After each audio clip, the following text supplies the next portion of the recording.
Oke, baik. Nah, jadi hari ini kita akan melanjutkan materi kita minggu lalu, ya. Jadi minggu lalu kita sudah belajar tentang struktur dan fungsi jaringan tumbuhan, yaitu pada bagian akar dan batang.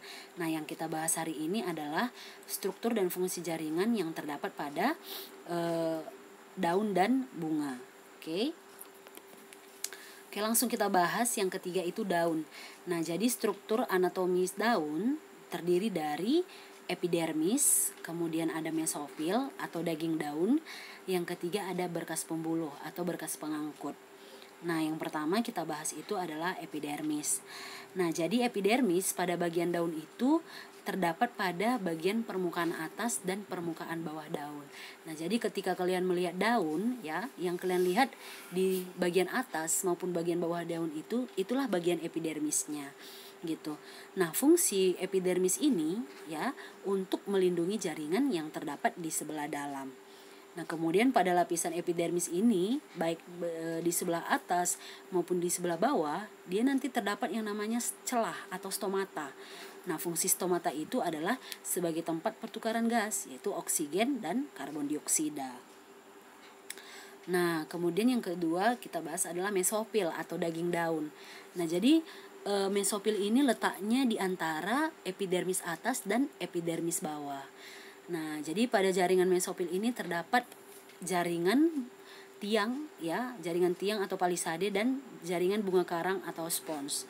Nah, jaringan tiang atau palisade ini bentuknya seperti tiang atau berjejer nanti seperti pagar. Nah, jadi pada jaringan tiang ini terdapat banyak klorofil, ya, sehingga pada jaringan inilah terjadi yang namanya fotosintesis.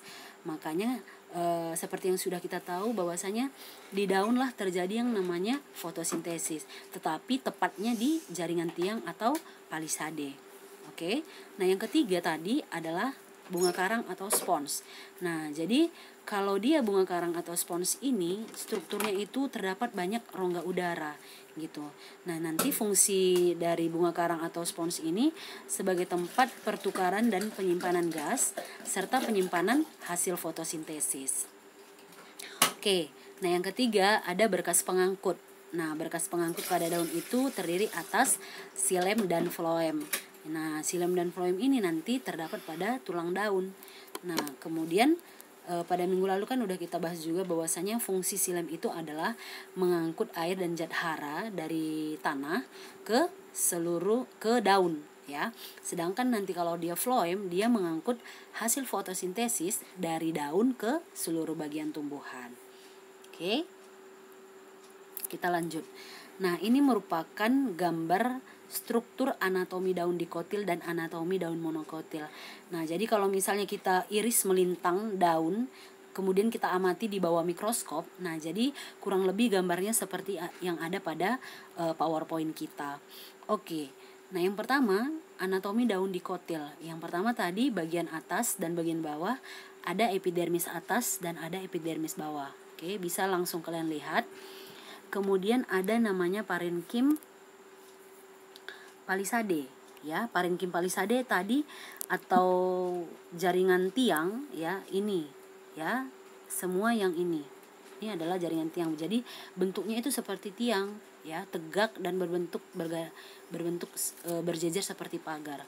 Nah, kemudian ada namanya jaringan spons. Nah, jaringan spons ini yang memiliki rongga yang ini, parenkim spons. Nah, ini semua jaringan spons. Nah, kemudian ada namanya jaringan pengangkut. Nah, jaringan pengangkut yang ini, ya, terdiri atas xilem dan floem. Nah, tadi ada rongga udara juga, ya, yang terdapat pada jaringan spons. Kemudian ada stomata, ya, celah. Nah, ini stomata. Nah, kemudian kalau dia pada anatomi daun monokotil, ya, nah, dia juga terdapat yang namanya epidermis atas dan bawah. Tapi di gambar cuma ditunjukkan epidermis bagian atas. Yang ini epidermis bagian atas, kemudian yang ini adalah epidermis bagian bawah. Nah, kemudian ada stomata, ya, celah. Kemudian ada floem, ya, ada xilem. Nah, bedanya anatomi daun dikotil dan monokotil, kalau pada monokotil ini ya, pada bagian mesopilnya kita tidak bisa membedakan yang mana jaringan palisade, yang mana spons, karena bentuknya itu seragam gitu. Nah, sedangkan tadi kalau dia pada anatomi daun dikotil, kita bisa melihat perbedaan letak parenkim palisade dan spons gitu. Jadi itu letak perbedaannya. Nah, oke, kita lanjut. Bunga ya. Nah, jadi keempat ini kita belajar tentang bunga. Nah, jadi bunga itu merupakan organ tumbuhan yang berfungsi sebagai organ reproduksi generatif atau reproduksi secara seksual. Karena kenapa? Karena pada bagian bunga ini terdapat alat kelamin yang berfungsi sebagai alat kelamin jantan maupun alat kelamin betina gitu. Makanya dia disebut sebagai organ reproduksi pada tumbuhan. Nah, bunga ini mempunyai 4 bagian utama. Yang pertama ada kelopak atau calyx, kemudian ada mahkota bunga, corolla, ada alat kelamin jantan atau androecium. Nah, alat kelamin jantan ini nanti berupa benang sari. Kemudian yang keempat ini ada alat kelamin betina atau gynosium berupa putik. Oke. Nah, jadi berdasarkan bagian-bagian bunga yang terdapat pada bunga, maka kelompok bunga ini bisa kita bedakan menjadi 2 kelompok. Yang pertama bunga lengkap. Nah, kalau dikatakan bunga lengkap berarti bunga yang memiliki semua bagian bunga, yaitu terdiri dari mahkota, kelopak, ya, ada benang sari dan putik. Sedangkan nanti kalau dia bunga tidak lengkap berarti pada bunganya itu tidak terdapat satu atau lebih bagian bunga. Misalnya ada bunga yang tidak memiliki kelopak ya, atau misalnya dia tidak memiliki benang sarinya, berarti dia dikatakan bunga tidak lengkap ya.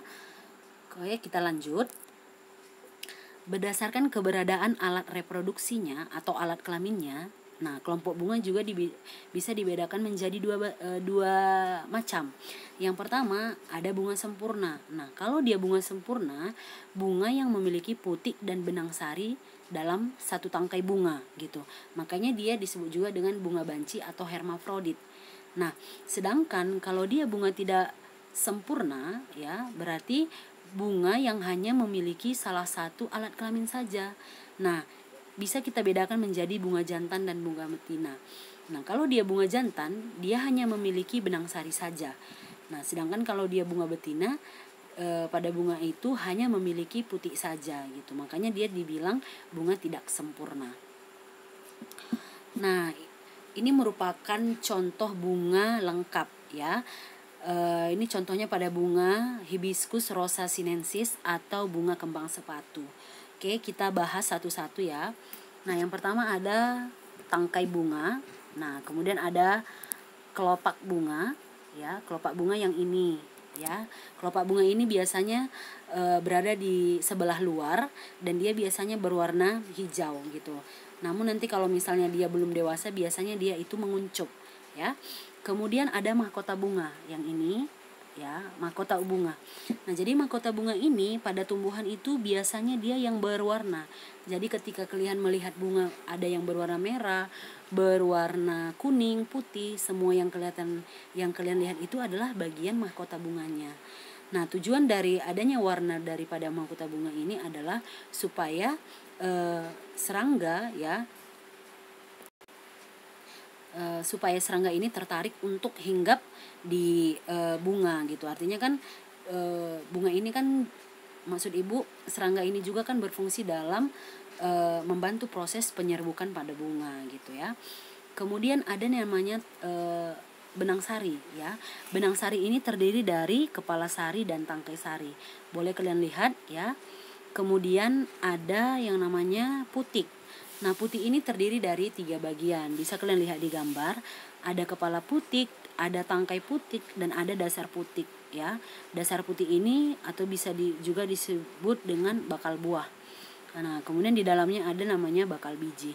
Nah, jadi proses penyerbukan atau pembuahan pada bunga itu yaitu adalah nanti ketika bunga itu sudah dewasa ya, baik nanti kepala sarinya atau bagian putiknya sudah dewasa, nanti serbuk sari ini ya, serbuk sari ini jatuh ke kepala putik. Nah, kemudian serbuk sari yang jatuh kepala putik, dia mengalir ke atau melewati tangkai putik. Nah, tangkai putik pada akhirnya nanti sampai ke bakal buah atau dasar biji ini. Dasar putik maksud Ibu. Nah, kenapa? Nah, jadi di dalam bakal buah ini terdapat nanti yang namanya banyak ovarium. Nah, jadi ketika bertemu tangkai sari dengan putik, maka terjadi yang namanya pembuahan atau fertilisasi. Makanya nanti si bakal buah berkembang menjadi bakal buah, kemudian bakal biji berkembang menjadi bakal biji. Makanya ketika kita menanam biji, ya, nah, jadi biji ini akan membentuk yang namanya tumbuhan baru, seperti itu. Nah, jadi sekian pembelajaran kita tentang bagian struktur dan fungsi jaringan pada tumbuhan, baik pada akar, batang, daun dan bunga, ya.